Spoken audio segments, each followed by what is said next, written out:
Hi guys, welcome to my channel Lush Gardener. I hope you guys are fine and are safe. So a lot of people tend to ask, can we cut off the upper portion of the succulent, basically like beheading?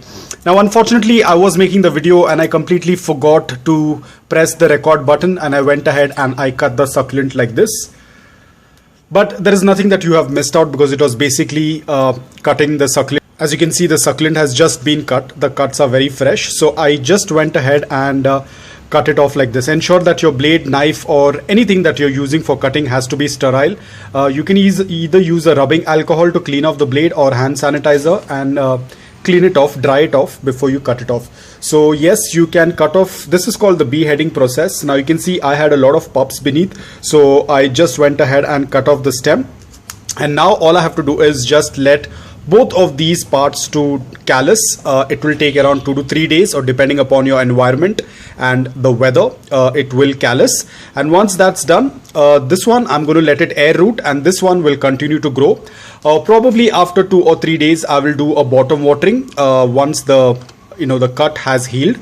And the same thing I did it with this one as well. Again, I forgot to click the record button and I had chopped it off. So you can see the cut is very fresh. It has just been cut, and this is the remaining portion in the pot, which also has some pups.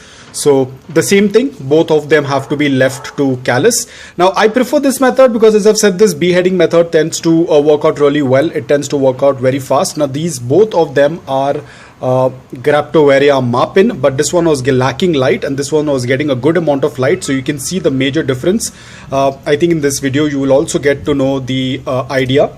So this was kept in direct sunlight, in the morning direct sunlight, for 5 to 6 hours. This was kept in indirect bright light, but because it's been very cloudy, there is hardly any sun, so you can see it has started to stretch.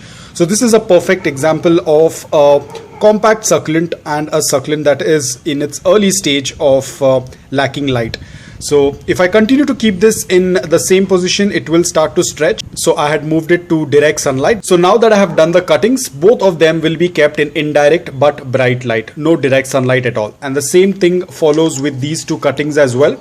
Now any which ways, these are pups. They won't be exposed to direct sunlight. They will only be kept in indirect bright light, a really bright light, so that they do not stretch.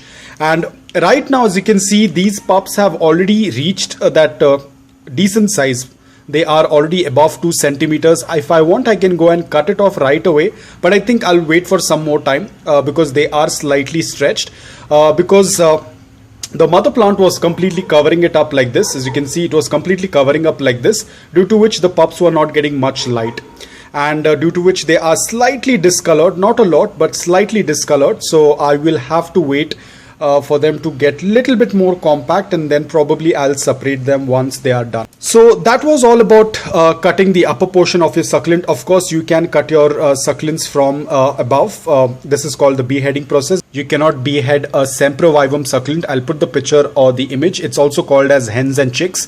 Do not behead hens and chicks. The only way you can propagate hens and chicks is by separating the offsets or the babies, but do not cut it off in between, because they do not tend to root out, or they tend to die off. So ensure that you only cut the runners or the pups of the sempervivum and do not do a beheading. A beheading is going to work out only for succulents like Echuarias, Graptoverias, Sedums, Graptopelaums, Graptovedums, Pachycormus, Kalanchoes, a lot of the varieties. But sempervivum is one variety I would say do not do any beheading. I do not have any experience with sempervivums because I don't keep them, but I've also heard that they do not propagate via leaves, and they do not propagate via stem cuttings. The only way you can propagate a sempervivum is via cutting the offsets.